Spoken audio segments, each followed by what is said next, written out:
Jamais sans la grâce, une dévotion matinale qui vous connecte à la pensée de Dieu et vous donne la provision du ciel au quotidien. Bonjour chers amis, chers internautes, encore une belle provision pour nous dans cette merveilleuse journée. Seigneur, merci pour ta parole, elle nous fait tellement du bien, nous trouvons notre réconfort, notre force, notre vie dedans. Bénis-la encore une fois au nom de Jésus. Amen. Donc, bienvenue dans cette dévotion du jour et je vous propose Dieu, mais avec toi. Donc, Dieu fait les choses, mais il se sert de l'homme pour faire beaucoup de choses. La preuve, c'est que Dieu est devenu un homme.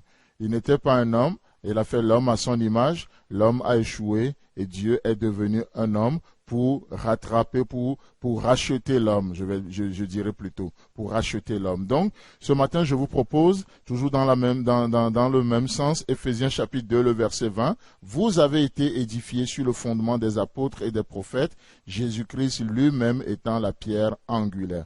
Donc, Dieu agit en nous, comme il va agir encore en nous aujourd'hui, il agit au travers de nous, mais qu'est-ce qui se passe? L'homme a une place très très très intéressante. Dieu agit à cause de son nom. Il agit à cause de sa nature et son caractère. Mais il réserve une place très importante à l'homme, d'où l'importance que l'homme se pose la question comme Saul de Tarse à sa conversion l'a dit au Seigneur.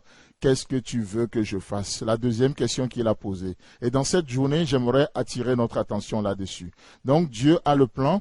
Comme on le dit, Dieu a fait le plan, le Père a fait le plan, le Fils l'a exécuté et aujourd'hui, le Saint-Esprit est dans le business de nous révéler le plan de Dieu. Pas notre communion, notre intimité avec Dieu, le Saint-Esprit nous révèle dans cette journée quelle est la volonté de Dieu pour notre vie. Donc, nous ne sommes pas que des spectateurs, nous sommes des acteurs. Dieu a fait de nous des co-ouvriers.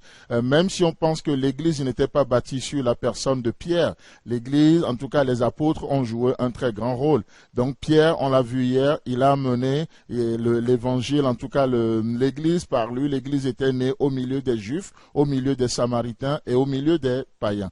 Donc, il y a plein d'autres apôtres qui vont aussi suivre l'élan et ils vont contribuer par leur qualité de leur vie. Donc c'est avec raison que Dieu est devenu un homme. C'est avec raison. Il a fait l'homme à son image. L'homme a échoué, mais Dieu rachète l'homme. Il est dans le business de nous racheter. Pourquoi? Parce qu'il veut collaborer avec l'homme. Et donc cela montre la place qu'occupe l'homme dans le plan de Dieu. Dans le plan de Dieu. Donc ce serait un mensonge de croire que oui, si tu étais autre personne, ce serait mieux. Ce serait une erreur, un mensonge de croire que oui, même si c'était pas toi, ce serait comme si c'était toi. Non, n'acceptez pas ce mensonge dans cette journée. Le diable veut nous voler ce que Dieu a préparé pour nous et il veut nous faire croire ces mensonges que non, quelqu'un d'autre peut le faire à ta place. Non, même si tu ne le fais pas. Non, mes amis, refusons cette pensée de la médiocrité. Ce ne serait pas comme toi. Si tu ne le faisais pas, ce ne serait pas comme si tu le faisais. D'accord? Tu es la meilleure personne. Tu as tout ce qu'il faut pour rentrer dans le plan de Dieu, pour faire toute la différence dans cette journée. Mais malheureusement, les hommes aujourd'hui pensent que oui, mais s'ils étaient plutôt des femmes, ce serait mieux. Et les hommes ont cette tendance bizarre d'agir comme des femmes. Les femmes pensent que oui, mais si nous sommes des hommes, ce serait mieux. Et on voit les femmes qui prennent de plus en plus de place que Dieu ne leur a même pas réservé. Et ce n'est que juste une réaction face à une pensée donnée. Vous voyez? Donc, chacun a sa place dans le plan de Dieu. Vous êtes une femme, Dieu peut vous utiliser pour faire ce qu'il a envie de faire. Vous êtes un homme, il n'y a pas de barrière, Dieu peut vous utiliser pour faire ce qu'il peut faire. Donc certains même hommes, les hommes pensent que oui, mais ils seraient plutôt des animaux, ce serait mieux. Non, oublions ça. Ça, c'est des pensées de l'ennemi qui veut nous voler ce que Dieu a préparé pour nous. Donc Pierre a agi, les apôtres ont contribué aussi. Paul va aussi contribuer par ses œuvres. Dans Colossiens chapitre 1, le verset 24, il dit quoi? Je me réjouis maintenant dans mes souffrances pour vous.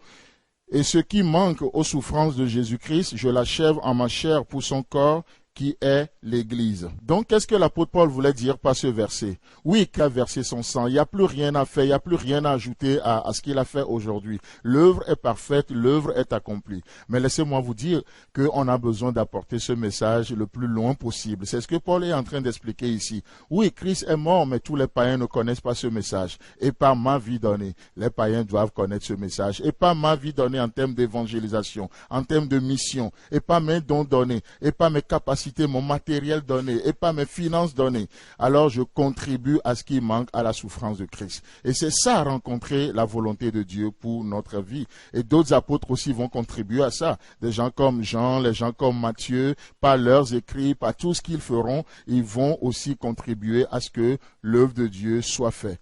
Mes frères, mes sœurs, chers amis, chers internautes, avec quoi et comment contribuerons-nous à l'œuvre de Dieu dans cette journée?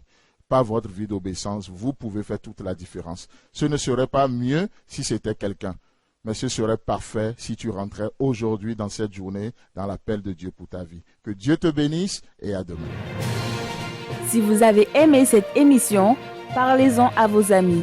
Parlez-leur du message de la grâce et de ce qu'il fait dans vos vies. Pour un sujet de prière, une question ou pour devenir partenaire, contactez-nous au 00229 94 75 80 20. Que Dieu vous bénisse et à la prochaine. En attendant, pensez avec Dieu.